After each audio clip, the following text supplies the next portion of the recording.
Mindset study में आप सभी का स्वागत करता हूं।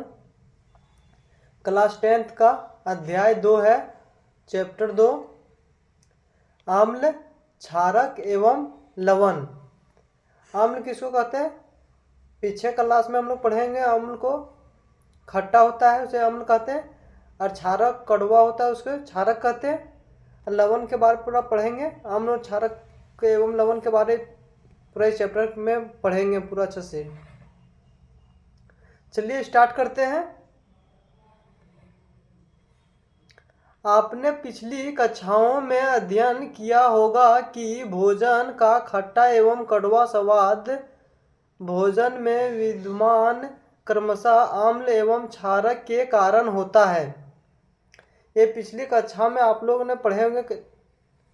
यदि आपके परिवार का कोई सदस्य अत्यधिक भोजन करने के कारण अम्लता से पीड़ित है तो आप कौन सा उपचार समझाएंगे?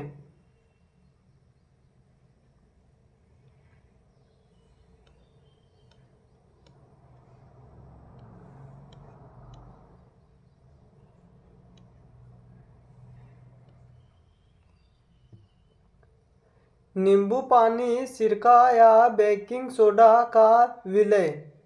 जब हम लोग कोई भी व्यक्ति जब घर में अच्छा खाना बनता है तो पूरा खा लेता है, तो उसका पेट में जो ढकरने लगता है, धुआं ढकरता है, उसको बोलता है, तो पचता नहीं है, इसके कारण होता है।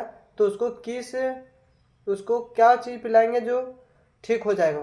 तो नींबू पानी, सिरका या बेकिंग सोडा का विलय मतलब होता है घोल उसका। इसको घोल के डालेंगे तो ठीक हो जाएगा। उपचार बताते समय आप किस गुणधर्म का ध्यान रखेंगे? जो ये सब चीज़ बताएंगे उसमें क्या चीज़ का ध्यान रखना है। आप जानते हैं कि अम्लीय एवं क्षारक एक दूसरे के प्रभाव को समाप्त करते हैं। हम लोग जानते हैं कि अम्ल और क्षारक को एक दूसरे का प्रभाव को समाप्त करता है। आपने अवश्य ही इसी जानकारी का उपयोग किया होगा। आपने सब बचपन में किया होगा, जबकि इसे पूरा कोई व्यक्ति खा लेता है, कहीं पार्टी उटी में जाता है, तो उसका सब कोई इस प्रक्रिया से गुजरा ही होगा कभी ना कभी।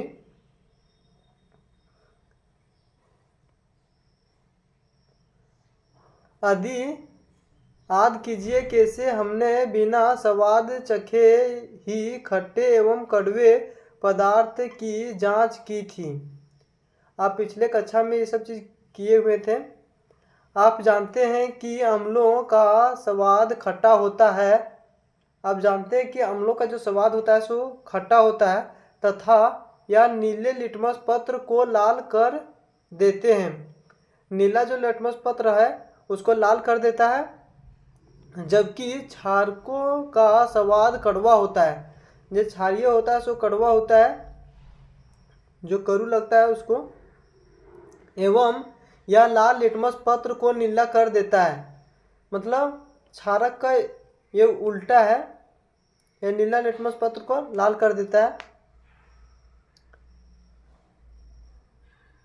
लाल लिटमस पत्र को नीला कर देता है। लिटमस एक प्राकृतिक सूचक होता है। इस प्रकार हल्दी भी एक ऐसा ही सूचक है। क्या आपने कभी अध्ययन किया है कि सफ़ेद कपड़ा पर लगे सब्जी के दाग पर जब क्षारकीय प्राकृतिक वाला साबुन रगड़ते हैं तब उससे धब्बे का रंग भूरा लाल हो जाता है, लेकिन कपड़े का अत्यधिक जल से धोने के पश्चात वह फिर से पीले रंग का हो जाता है। आप लोग कभी कहीं पार्टी उटी में गए होंगे, चाहे खाना वाना खाए होंगे बचपन में, तो सब्जी गिर गया होगा तो दाग हो जाता है। तो उसको जब हम लोग साबुन से धोते हैं तो साबुन लगने के बाद धीरे धीरे वो पीला कलर का हो जाता है, मतलब दाग हो जाता है कपड़ा में। अम्ल एवं क्षारक की जांच के लिए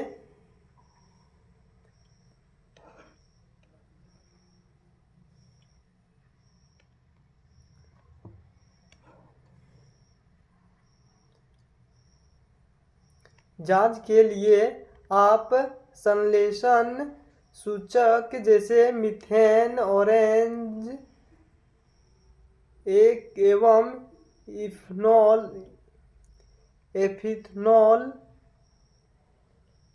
एथिलीन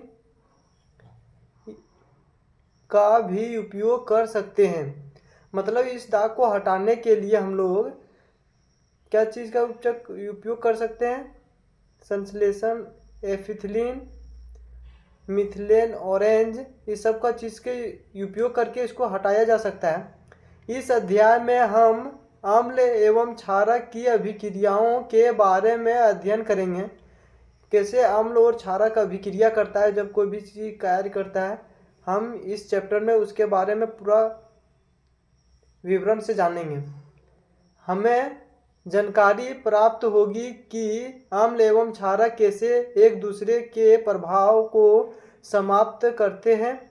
साथ ही दैनिक जीवन में पाई जाने वाली तथा उपयोग में आने वाली बहुत सी रोचक वस्तुओं के बारे में भी हम अध्ययन करेंगे।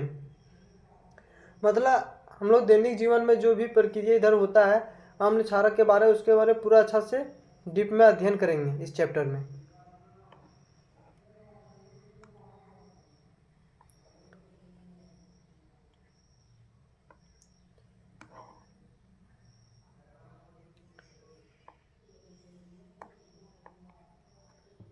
क्या आप जानते हैं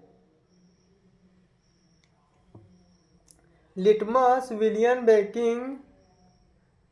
बैंगनी रंग का रंजक होता है? क्या आप जानते हैं जो लिटमस जो है से बैंगनी रंग का रंजक होता है, मतलब वो बैंगनी कलर का होता है, जो इथेनोथैलोफाइट समूह के लिचीले पौधे से निकाला जाता है। कौन पौधे से वो जो है सो कौन सा पौधे से निकलता है? तो एफिथेनोलाइट समूह के लेकिन लचीले पौधे से। एक लचीले एक प्रकार का पौधा होता है, उसे ही निकाला जाता है। प्रायः इस सूचक की तरह उपयोग किया जाता है। प्राय इसे सूचक मतलब दवाई की जैसे में उपयोग करता है। लिटमस विलियन जब ना तो अम्लीय होता है और ना ही क्षारीय, तब बैंगनी रंग का होता है। जब वो ना ही अम्लीय होता है, जब ना क्षारीय होता है, तो वो किस कलर का दिखेगा? बैंगनी कलर का दिखेगा। बहुत सारे प्राकृतिक पदार्थ जैसे लाल पत्ता गोभी, हल्दी, हाइड्रेंजिया, पिटिया एवं जेरायम जैसे कई फूलों के रंगीन पंखुड़ियाँ किसी विलय में अम्ल एवं क्षारक की उपस्थिति को सूचित करते हैं। इन्हें अम्ल क्षारक सूचक का कभी सूचक या कभी कभी केवल सूचक कहते हैं। मतलब ये जितने प्रकार के हैं, इसको कभी कभी हम लोग सूचक के रूप में भी जानते हैं।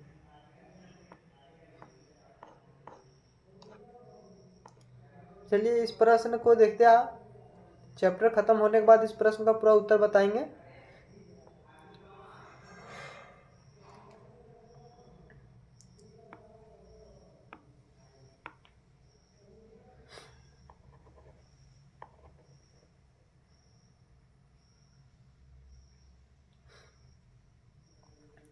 ये 2.1 अम्ल एवं क्षारक के रासायनिक गुणधर्म समझना है। प्रयोगशाला में अम्ल एवं क्षारक एक क्रियाकलाप करते हैं। अम्ल और क्षारक के दिया हुआ है।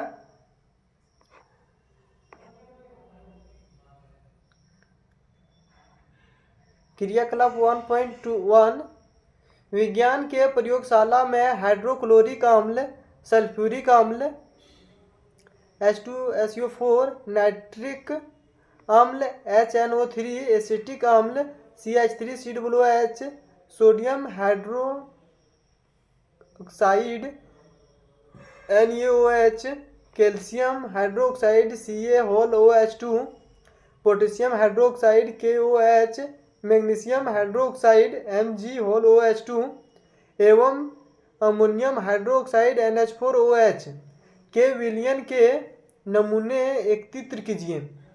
मतलब जितना भी एलिमेंट है इसका नमूने, मतलब इसको सबको एकत्रित करना है। ऊपर दिए गए प्रत्येक विलयन के एक बूंद वाच ग्लास में बारी बारी से रखिए एवं सारणी 2.1 के अनुसार निम्नलिखित सूचकों से उसकी जांच कीजिए। मतलब 2.1 सारणी दिया हुआ है नीचे में, उस सारणी में हम लोग को सबका एक एक बूंद डाल के चेक करना है उसका किस प्रकार क्या वो रिएक्शन करता है। लाल लिटमस पत्र, नीले लिटमस पत्र, फेनोल्फिनेल एवं मिथेल ऑरेंज विलयन के साथ लिए गए विलयन के रंग क्या परिवर्तित होते हैं। जो इसका जो रंग है तो क्या परिवर्तित होता है, सो चेक करने बोलता है। देखिए सारणी यहाँ पे दिया हुआ 2.1 विलयन का नमूना यहाँ पे क्या हुआ, सो इसमें लिखना पड़, उसको जांच करके यहाँ पे भरने बोलता है। आपने परीक्षण के को सारणी 2.1 में लिखिए। इसमें लिखने बोलता है कि लाल लिटमस पत्र विलयन पर हम लोग डालेंगे तो क्या होगा, फिर नीला लिटमस पत्र विलयन पर डालेंगे तो क्या होगा, इस तरह से सबको लिखना है। ठीक है। रंग में परिवर्तन के द्वारा या सूचक हमें बताते हैं कि कोई पदार्थ अम्ल या क्षारक। कुछ ऐसे पदार्थ होते हैं जिनकी गंधीय, अम्लीय या क्षारीय मध्य में विभिन्न हो जाती है। मतलब दोनों प्रकार का नहीं होकर दूसरा अलग पदार्थ का होता है, उन्हें क्या कहते हैं, गंधीय सूचक कहते हैं। आइए इनमें से कुछ सूचकों की जांच करें। इसके बारे में हम लोग इसको क्रियाकलाप 2.1 में इसको जांच करेंगे।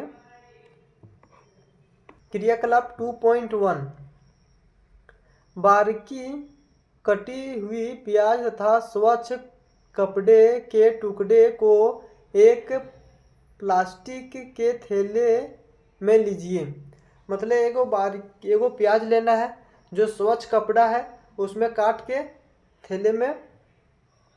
थैले को कस कर बांध दीजिए तथा पूरी रात फ्रिज में रखने दीजिए। मतलब काट के उसको एगो सफ़ेद अच्छा सा कपड़ा में बांध के फ्रिज में पूरा रात भर रख देना है उसमें फ्रिज में। जब इस कपड़े के टुकड़े का उपयोग अम्ल एवं क्षारक की जांच के लिए किया जा सकता है। क्या हम इस जो कपड़ा रखे थे उसको हम जांच के लिए किया जा सकता है, मतलब इसको अम्ल और क्षारक को जांच करने बोलता है।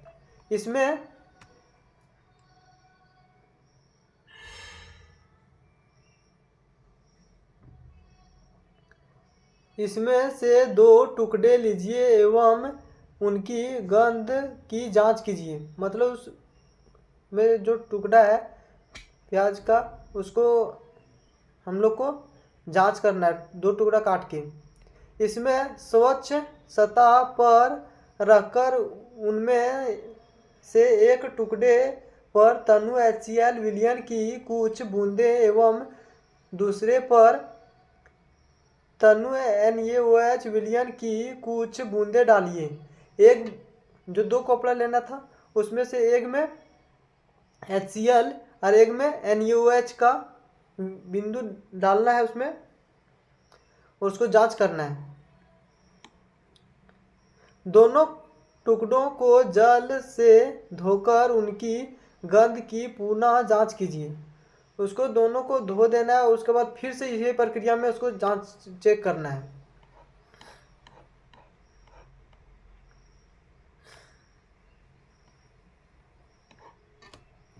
अपने परीक्षण को लिखिए। आप जो उसमें इथी हुआ प्रक्रिया हुआ उसमें उसको लिखने बोलता है। अब थोड़ा तनु वेनिला एवं लैंगिक का तेल लीजिए तथा इनकी गंधों को जांच कीजिए। फिर से जो इसका गंध था उसको जांच करने बोलता है। एक परखनली में तनु HCl विलयन के दूसरी में तनु NaOH का विलयन लीजिए। दोनों में तनु वेनिला एसिस की कुछ बूंदें डालकर उसे हिलाइए। उसकी गंध की पुनः जांच कीजिए। यदि गंध में कोई बदलाव है तो उसे दर्ज कीजिए। मतलब को प्रखनली में HCl का और दूसरे में NaOH का विलय लेना है और दोनों को हमको विलयन इससे कुछ बूंदें डाल के उसको चेक करना बोलता है। और जो उसमें परिवर्तन होता है दोनों को उसको अच्छा से लिखने बोलता है, दर्ज करने बोलता है कॉपी में। इस प्रकार तनु HCl एवं NaOH के साथ लेंग के तले कोबल वाइल्स की गंधिये में आप परिवर्तन की जांच कर अपने परीक्षण को दर्ज कीजिए। इस प्रकार से हमको दर्ज करने बोलता है। अपने परीक्षण के आधार पर वेनिला प्याज एवं लेंग के तेल में से किसी गंधीय सूचक की तरह उपयोग किया जा सकता है।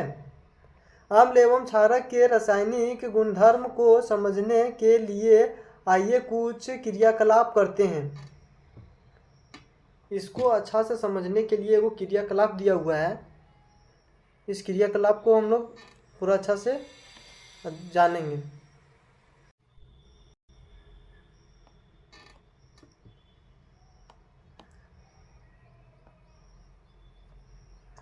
क्रियाकलाप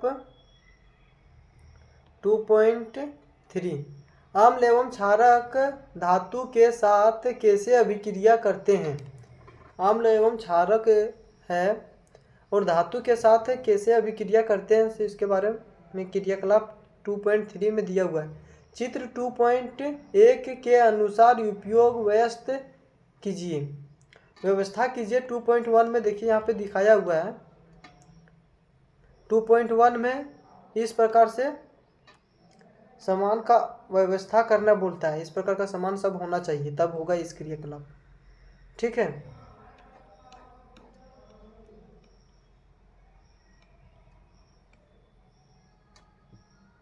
एक परखनली में लगभग 5 ml तनु सल्फ्यूरिक अम्ल लीजिए एवं इनमें दानेदार जिंक के टुकड़े डालिए।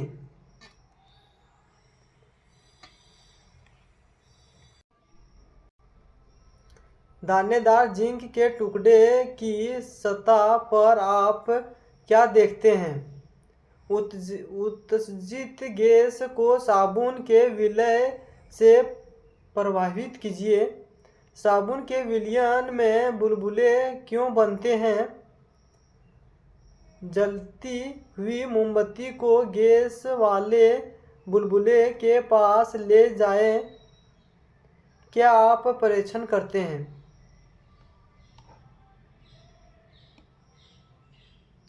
कुछ अन्य अम्ल जैसे HCl NH3 एवं SCH3COOH के साथ यह क्रियाकलाप दोहराइए। प्रत्येक स्थिति में आप परीक्षण समान है या भिन्न। एगो स्टैंड लेना है, एक परखनली लेना है इस प्रकार का और तनु सल्फ्यूरिक अम्ल डालना है इसमें। उसके बाद दानेदार जिंक के टुकड़े डालना है इस प्रकार से। हाइड्रोजन गैस के बुलबुले देखेंगे इस प्रकार से। प्रवाहित नली, इस प्रकार से एक ठो नली निकालना है। एगो पानी के एगो बीकर लेना है जिसमें साबुन का विलयन है। मतलब साबुन का जो घोल जो रहता है पूरा घोल दिया रहता है उसका विलयन पूरा है। फिर हाइड्रोजन से भरे साबुन के बुलबुले। तो इस प्रकार से हम लोग देखेंगे हाइड्रोजन से सब जो इसे निकलेगा गैस से पूरा बुलबुले फेंकेगा। मोमबत्ती को जलाइए। फट फट की ध्वनि के साथ हाइड्रोजन गैस का दहन। देखेंगे कि जो ये वाला गैस निकलेगा इससे फट फट का आवाज़ करेगा और मोमबत्ती जलेगा। ठीक है।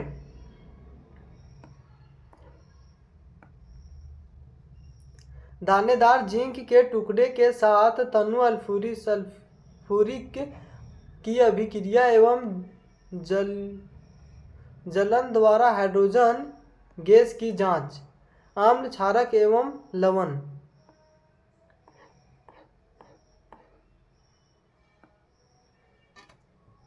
ध्यान दीजिए कि ऊपर दी गई अभिक्रियाओं में धातु अम्लों से हाइड्रोजन परमाणुओं का हाइड्रोजन गैस के रूप में विस्थापन करती है और एक यौगिक बनता है जिसे लवण कहते हैं।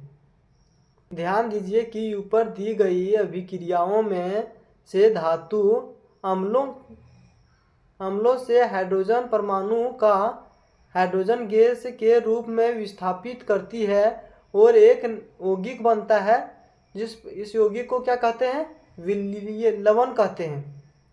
इस यौगिक को लवण कहते हैं। अम्ल के साथ धातु की अभिक्रिया को इस प्रकार व्यक्ति कर सकते हैं, जैसे अम्ल प्लस धातु इक्वल टू अम्ल प्लस धातु जो मिलाएंगे तो क्या बनेगा? लवण बनेगा प्लस हाइड्रोजन गैस बनेगा। आपने जिंक अभिक्रियाओं का परीक्षण किया है, क्या आप उन समीकरण लिख सकते हैं? क्या इसका समीकरण हम लोग लिख सकते हैं? हाँ, लिख सकते हैं। क्रियाकलाप 2.4 एक परखनली में जिंक के कुछ दानेदार टुकड़े रखिए, उसमें 2 ml सोडियम हाइड्रोक्साइड का घोल मिलाकर उसे गर्म कीजिए। तत्पश्चात क्रियाकलाप 2.3 के अनुसार क्रियाओं को दोहराइए एवं अपने परीक्षण को लिखिए। मतलब जो 2.3 का जो क्रियाकलाप था उसी के जैसा फिर से दोहराने बोलता है। इस अभिक्रिया को निम्न प्रकार से लिख सकते हैं। इस क्रिया को निम्नलिखित प्रकार से लिख सकते हैं, मतलब कई प्रकार से लिख सकते हैं। जैसे में यहाँ पे लिखा हुआ है 2NaOH plus Zn equal to Zn Na2 ZnO2 plus H2 sodium zincate.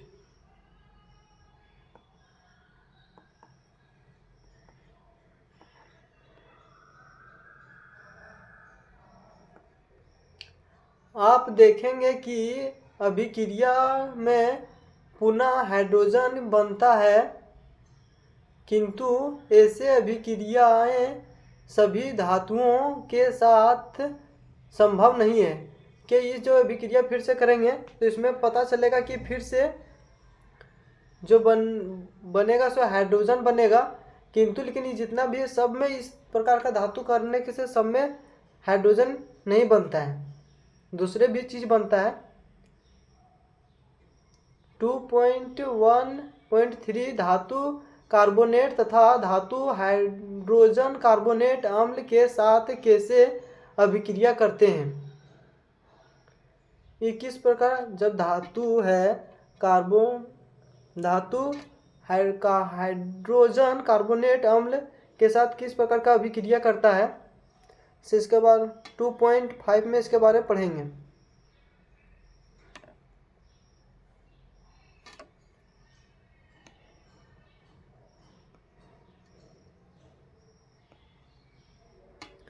दो परखनली लीजिए, ए एवं बी से नामांकित कीजिए।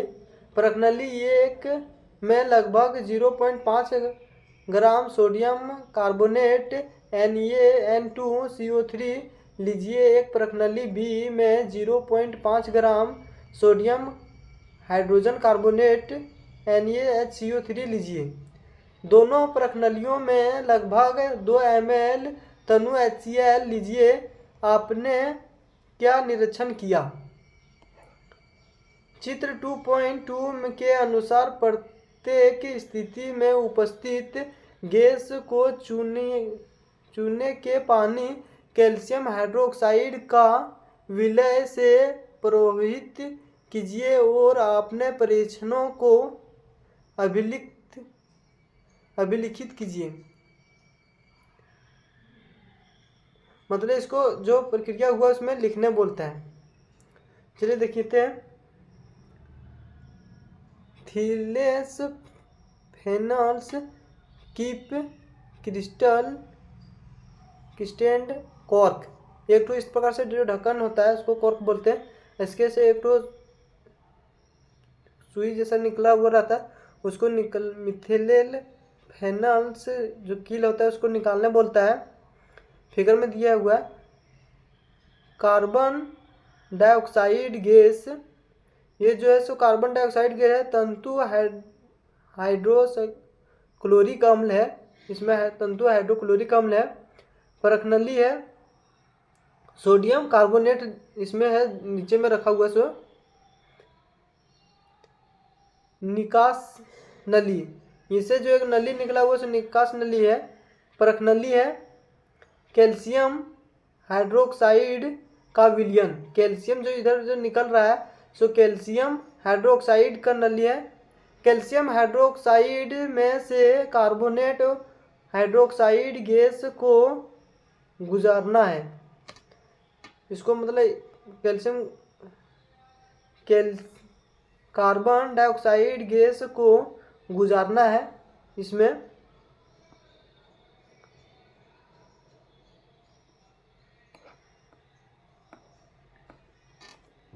उपरोक्त क्रियाकलाप में होने वाली अभिक्रियाओं को इस प्रकार लिखा जा सकता है। ऊपर में जो क्रियाकलाप किए उसको हमको लिखना है तो किस प्रकार से लिखेंगे। Na2CO3 प्लस 2HCl एरो देके N2NaCl plus H2O plus CO2। B में प्रखनली में लिखना है तो NaHCO3 plus HCl equal to NaCl plus H2O plus CO2। इस प्रकार से हम लोग लिख सकते हैं। उपस्थित कार्बन डाइऑक्साइड गैस को चूने के पानी से प्रभावित करने पर जो देखें में CaOH2 चूने का पानी प्लस CO2 कार्बन डाइऑक्साइड को इस लोगों को ऐड करेंगे मतलब मिलाएंगे तो क्या बनेगा सवेत अवक्षेपण। CaCO3 प्लस H2O निकलेगा। सफ़ेद रंग का निर्माण होगा। सफ़ेद जो कलर जो हम लोग पेंट करते हैं उसका। अत्यधिक मात्रा में कार्बन डाइऑक्साइड प्रवाहित करने पर निम्न अभिक्रिया होती है। अत्यधिक मात्रा में इसका प्रयोग हाइड्रोक्साइड का प्रवाहित करेंगे तो कई प्रकार की अभिक्रिया होगा। जैसे में CaCO3 plus H2O plus CO2 तो CaHCO3 जल में विलयनशील है। चूना पत्थर लिमिटिंग स्टोन्स खड़िया एवं संगमरमर कैल्शियम कार्बोनेट के विधि रूप है।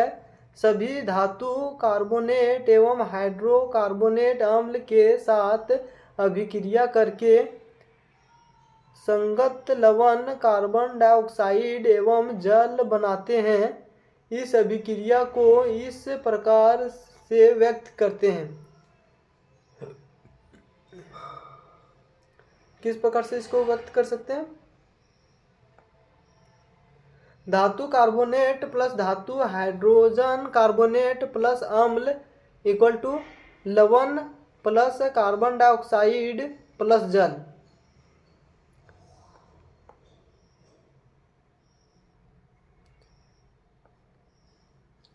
अम्ल एवं क्षारक परस्पर कैसे अभिक्रिया करते हैं। अम्ल और क्षारक जब मिलते हैं तो कैसे अभिक्रिया करता है, इसके बारे में पढ़ेंगे क्रियाकलाप 2.6 में। परखनली में लगभग 2 ml NaOH का घोल लीजिए एवं उसमें 2 बूंदें फिनोथिनेल विलयन डालिए। विलयन का रंग क्या है? जो विलयन का रंग है वो किस प्रकार है? इस विलयन के 1 बूंद तनु HCl विलयन मिलाइए। क्या अभिक्रिया मिश्रण के रंग में कोई परिवर्तन आया? अम्ल मिलाने के बाद फिनोथिलेन का रंग क्यों बदल गया? अब उपरोक्त मिश्रण में NaOH की कुछ बूंदें मिलाइए। क्या फिनोथिलेन पुनः गुलाबी रंग का हो गया? क्या आपके विचार से ऐसा क्यों होता है? आपके विचार से इस प्रकार क्यों होता है?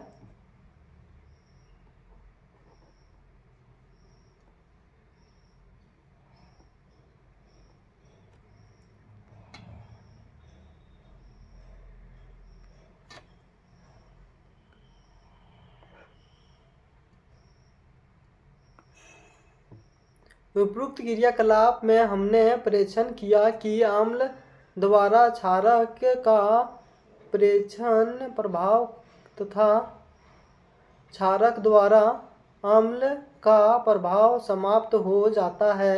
अभिक्रिया इस प्रकार लिख सकते हैं, इस प्रकार से अभिक्रिया को लिख सकते हैं। NaOH plus HCl equal to NaCl plus H2O।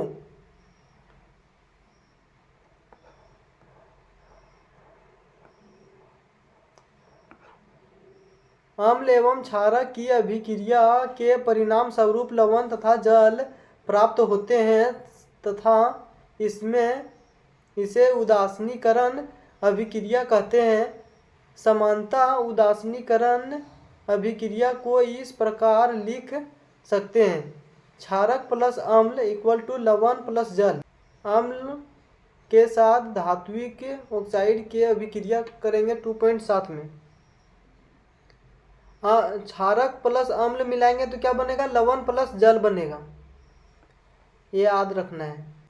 अम्लों के साथ धात्विक ऑक्साइड की अभिक्रियाएं क्रियाकलाप 2.7। बीकर में कॉपर ऑक्साइड की अल्प मात्रा लीजिए एवं हिलाते हुए उसमें धीरे धीरे तनु हाइड्रोक्लोरिक अम्ल मिलाइए। विलयन के रंग पर ध्यान दीजिए। कॉपर ऑक्साइड का क्या हुआ? कॉपर ऑक्साइड को क्या हुआ? आप देखेंगे कि विलयन का रंग नीले हरित हो जाएगा एवं कॉपर ऑक्साइड घुल जाता है। जो इसको इस तरह जो विक्रिया होता है उसको रंग जो है नीला और हरित हो जाएगा, कॉपर ऑक्साइड घुल जाता है। विलयन का नीले हरित रंग अभिक्रिया में कॉपर क्लोराइड के बनने के कारण होता है। धातु ऑक्साइड एवं विलयन के बीच होने वाली सामान्य अभिक्रियाएं को इस प्रकार लिख सकते हैं।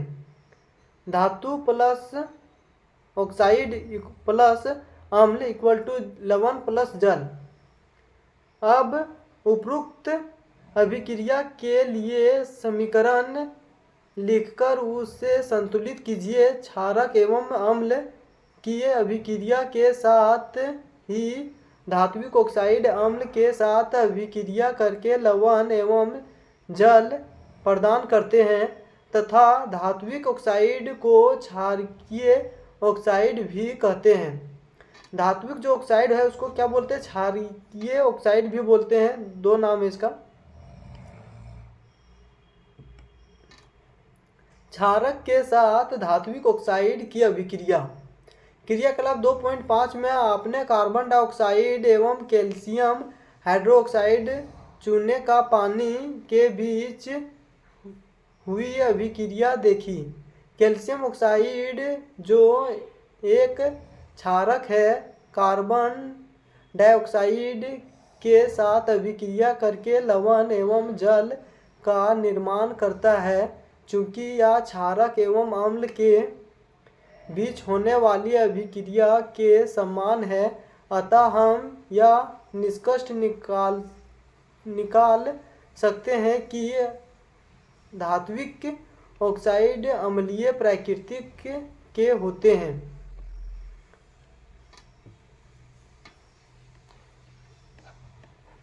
वीडियो अच्छा लग रहा होगा तो लाइक करें, चैनल को सब्सक्राइब करें, दोस्तों के साथ शेयर करें। Thanks for watching video. जय हिंद, जय भारत।